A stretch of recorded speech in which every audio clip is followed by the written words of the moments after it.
അപ്പോൾ ഗൈസ്, കഴിഞ്ഞ വീഡിയോയിൽ നമുക്ക് കുറേ കൂൺ കിട്ടിയിട്ടുണ്ട് നമ്മൾ പറഞ്ഞിട്ടുണ്ടായിരുന്നു.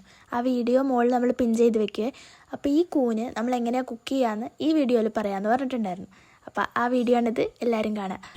അപ്പോൾ ഗൈസ്, നമുക്ക് കിട്ടിയ കൂനൊക്കെ നല്ല വൃത്തിക്ക് നന്നാക്കി വെച്ചിട്ടുണ്ട്. ഇനി ചട്ടി ചൂടാക്കി അതിലേക്ക് എണ്ണ ഒഴിച്ച് ചെറുതായിട്ട് അരിഞ്ഞ നാളികേരക്കൊത്തിട്ടിട്ട് നന്നായിട്ട് ബ്രൗൺ കളറാവുന്നത് വരെ ഇളക്കാം. ഇനി ചെറുള്ളി അഥവാ കൊച്ചുള്ളി ആഡ് ചെയ്ത് കൊടുക്കാം. എന്നിട്ട് അതും വഴറ്റിയെടുക്കാം. കുറച്ചു നേരം കഴിയുമ്പോൾ നന്നായിട്ട് വഴന്നു വരും. കളറൊക്കെ മാറി തുടങ്ങിയില്ലേ? ഏകദേശം ഈ ഒരു പരുവാകുമ്പോൾ അതിലേക്ക് ഇനി നമുക്ക് ആവശ്യത്തിനുള്ള പൊടികൾ ഇട്ട് കൊടുക്കാം. ഏതൊക്കെ പൊടികളാണെന്നല്ലേ?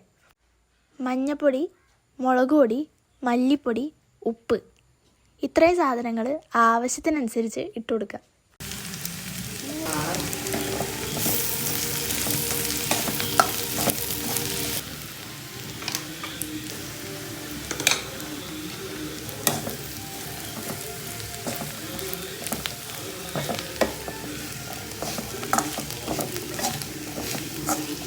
അപ്പോൾ നമ്മളിട്ട പൊടിയൊക്കെ നന്നായിട്ട് മൂത്ത് വരുമ്പോൾ അതിലേക്ക് കൂൻ വേവാൻ ആവശ്യത്തിനുള്ള വെള്ളം ചേർത്ത് കൊടുക്കാം.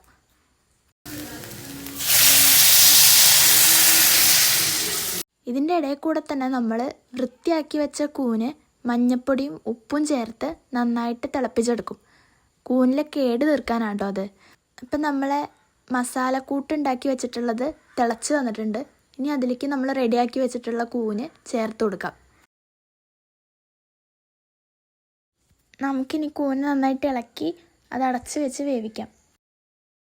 ഇനി കുറച്ച് നേരം കഴിഞ്ഞിട്ട് നമുക്കത് തുറന്ന് നോക്കാം. ആഹാ, നമ്മൾ ആവിയൊക്കെ പറക്കുന്ന കൂൺ കറി റെഡി ആയിട്ടുണ്ട്. ഇനി നമുക്കത് ടേസ്റ്റ് ചെയ്ത് നോക്കാം. കൂനെന്ന് പറയുന്നത് അങ്ങനെ ഇങ്ങനെ എളുപ്പത്തിൽ കിട്ടുന്ന സാധനമൊന്നും അല്ലല്ലോ. അപ്പോൾ കിട്ടുമ്പോൾ എല്ലാവരും ഇങ്ങനെ ഒന്ന് ഉണ്ടാക്കി ട്രൈ ചെയ്ത് നോക്കാം. നല്ല ടേസ്റ്റാണ്. സോ ഒരു മസ്റ്റ് ട്രൈ ആയിട്ടാണ്. അപ്പോൾ ഓക്കെ, ബൈ.